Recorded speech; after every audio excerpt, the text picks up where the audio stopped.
नमस्कार दोस्तों, बहुत बहुत स्वागत है आपका डायमेंशनल ट्यूटोरियल मेरे यूट्यूब चैनल पर। जैसा कि आप दो क्वेश्चन देख रहे हो प्रॉफिट एंड लॉस के दे रखे हैं यहाँ, ठीक है। इससे पहले मैं एक वीडियो अपलोड कर चुका हूँ, वो देख सकते हो मेरे यूट्यूब चैनल पर, और उसका लिंक मैं डिस्क्रिप्शन में सेंड कर दूंगा, आप देख सकते हो। ये दो क्वेश्चन है, इनको करने की कोशिश करते हैं। एक आदमी किसी वस्तु को 10% लाभ पर बेचता है। अगर उसने इसे 20% कम में खरीदा होता और 20 रुपए ज्यादा में बेचा होता तो उसे 40% का लाभ होता। प्रारंभिक क्रय मूल्य ज्ञात कीजिए। मान लिया हमने प्रारंभिक क्रय मूल्य 100 यूनिट मान लिया, ठीक है। प्रारंभिक क्रय मूल्य कितना मान लिया? 100 यूनिट। अब वो कह रहा है उस वस्तु को कितने पे बेच रहे हैं? 10% लाभ पे। 100 का 10% अगर निकाला हमने, 100 का 10% का साइन हटाएंगे तो नीचे 100 आ जाएगा। इसका मतलब कितना आ गया? 10। यानी कि जो वस्तु 100 यूनिट की थी और 10 रुपए उसमें प्रॉफिट हो रहा है, तो ये 110 यूनिट की सेल होगी, यानी कि ये सेलिंग प्राइस होगा। अगली बात, अगर उसने इसे 20% कम में खरीदा होता, यानी कि इस वस्तु को 20% कम में खरीदने का मतलब है कि 20 रुपए कम में खरीदेगा। देखो, 100 का 20% निकालेंगे, परसेंट का साइन हटेगा, नीचे 2 जीरो कैंसिल हो जाएंगे, मतलब 20 रुपए कम में खरीदेगा तो ये चीज हमें मिलेगी 80 रुपए में या 80 यूनिट में। तो ये तुम्हारा प्रारंभिक सीपी है, ये तुम्हारा न्यू सीपी है, ये तुम्हारा न्यू सीपी है, ठीक है। अब क्या कह रहा है? इसी रुपए पे अब 40% का उसे लाभ होता है, तो 40% यानी कि 80 का 40% निकाल लो। 80 का 40% अगर निकालेंगे तो कितना आ जाएगा? +32। +32, तो +32 इसमें ऐड कर देंगे। अब वो वस्तु कितने की बिकेगी भाई? देखो, अब वो वस्तु बिकेगी तुम्हारी 120 यूनिट की। अगर ये रुपए में ही कहानी होती तो 10 रुपए का अगर हमें फायदा हो रहा है तो वो चीज 110 में बिकती। यदि 20% की हानि हो रही है या कम में खरीद रहा है तो वस्तु का नया सीपी 80 हो गया, इस पर उसे 40% का लाभ हो रहा है, तो 80 का 40% 32 आ गया, और इसमें जोड़ दिया तो आ गया 112 रुपए या 112 यूनिट में। तो पहले वस्तु 120 110 रुपए की सेल हो रही थी, अब वस्तु 112 रुपए की सेल हो रही है। मतलब कितने का इंक्रीमेंट हो गया? +2 यूनिट का इंक्रीमेंट हो गया। और ये इंक्रीमेंट क्या कह रहा है? 20 रुपए इंक्रीमेंट यहां दिखा रहा है। बोलो, तो ये 2 यूनिट कितने के बराबर हो जाएगी? 20 रुपए के बराबर हो जाएगी। 2 × 2 यानी कि 1 यूनिट की वैल्यू कितनी आ गई? 10 रुपए आ गई। 1 यूनिट की वैल्यू कितनी आ गई भाई? 10 रुपए आ गई, ठीक है। देखो, अब हमारे पास प्रारंभिक सीपी कितना है? 100 यूनिट, यानी कि 100 से इधर मल्टीप्लाई कर दें हम, और 100 से इधर मल्टीप्लाई कर दें तो 1000 रुपए तुम्हारा प्रारंभिक सीपी आ गया। मतलब शुरुआत में जो कॉस्ट प्राइस रहा होगा वस्तु का वो 1000 रुपए रहा होगा। मेरी बात समझ रहे होगे? यदि वो प्रारंभिक एसपी पूछ लेता तो प्रारंभिक एसपी के लिए इसमें 110 से इधर मल्टीप्लाई, 110 से इधर मल्टीप्लाई, तो कितना आ जाता? 110 multiply 1 unit equals to 110 multiply 10, यानी कि 1100 रुपए आ जाता। यदि वो नया सीपी पूछता तो 80 से इधर मल्टीप्लाई, 80 से इधर मल्टीप्लाई, तो कितना आ जाता? 800 रुपए आ जाता। यदि 112 से कहता तो 1120 आ जाता, यानी कि 112 से इधर मल्टीप्लाई, 112 से उधर मल्टीप्लाई। तो यहां 4 कॉम्बो पैक क्वेश्चन बन के तैयार होते हैं, जो बहुत ही उम्दा है।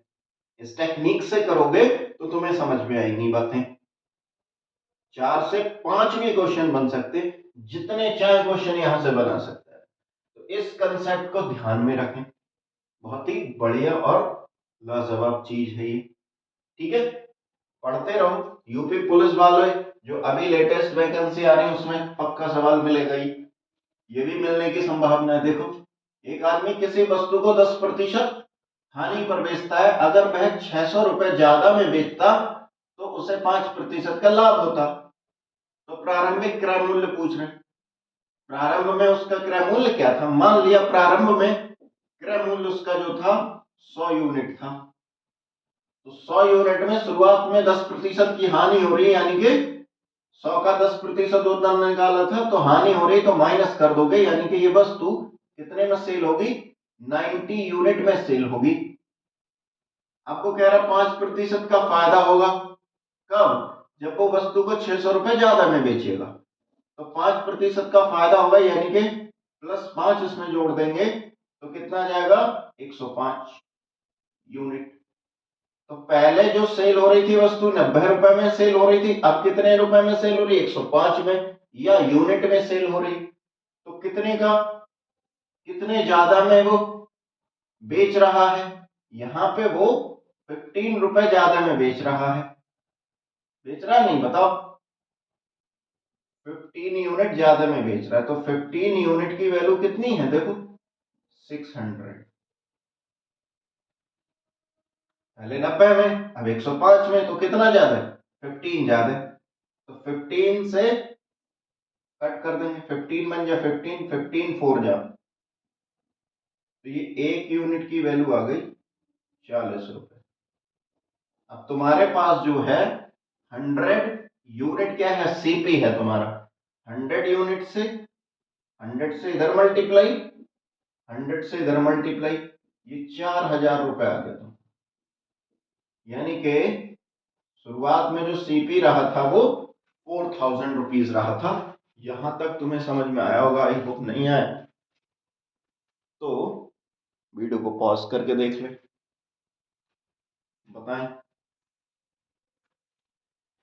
ये तरीके बहुत ही बेहतरीन हैं, आपको हर जगह नहीं मिलेंगे, बहुत ही बढ़िया और एडवांस टेक्निक है। अब आपके लिए क्वेश्चन है घर से करना। यहां पे मैं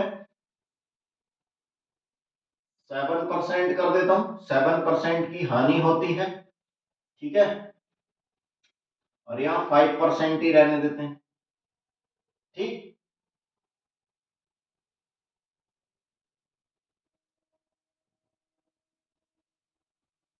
यहाँ 720 रुपए ज्यादा में बेचता है, तो ये क्वेश्चन कर लेना आप, उसमें भी बदलाव कर दें, बोलो बताओ। इस टाइप के भी बहुत सारे क्वेश्चन हैं, वो तो मैं कैसे ही पूछ सकता है, तो आपको समझ में आने चाहिए, बोलो।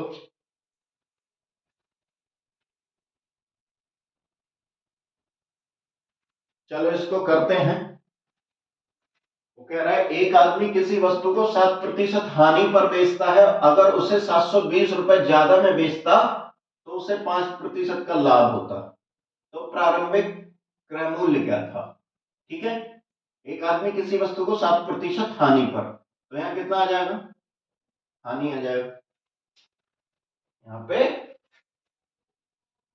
हानि आ गया, बोलो,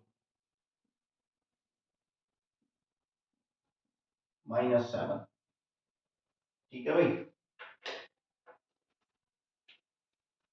तो 100 में से 7 घटा दो, ये कितने का, 93 यूनिट।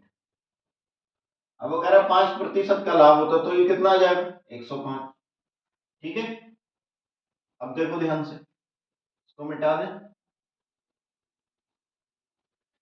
ये पहले जो चीज थी वो 93 रुपीज में या 93 यूनिट में सेल हो रही थी, अब कितने में हो रही है, 105 यूनिट में सेल हो रही है। तो कितना फायदा, कितने ज्यादा में, 12 यूनिट ज्यादा में, 12 यूनिट ज्यादा में सेल हो रही है, और इधर कितना ज्यादा है, 720 रुपए।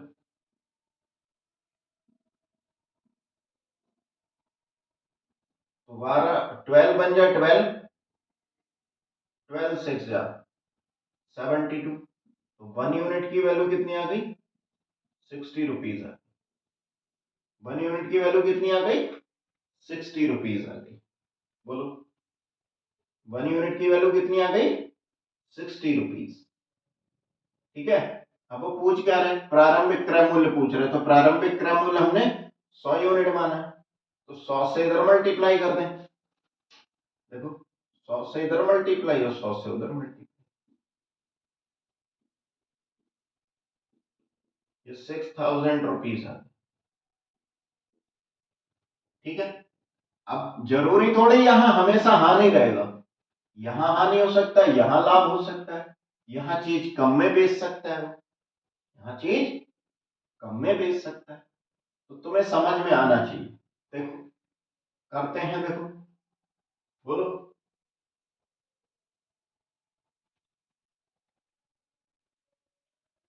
बताओ। इतना समझ में आया होगा आई होप। ये सबसे बेहतरीन और उम्दा तरीका है करने का।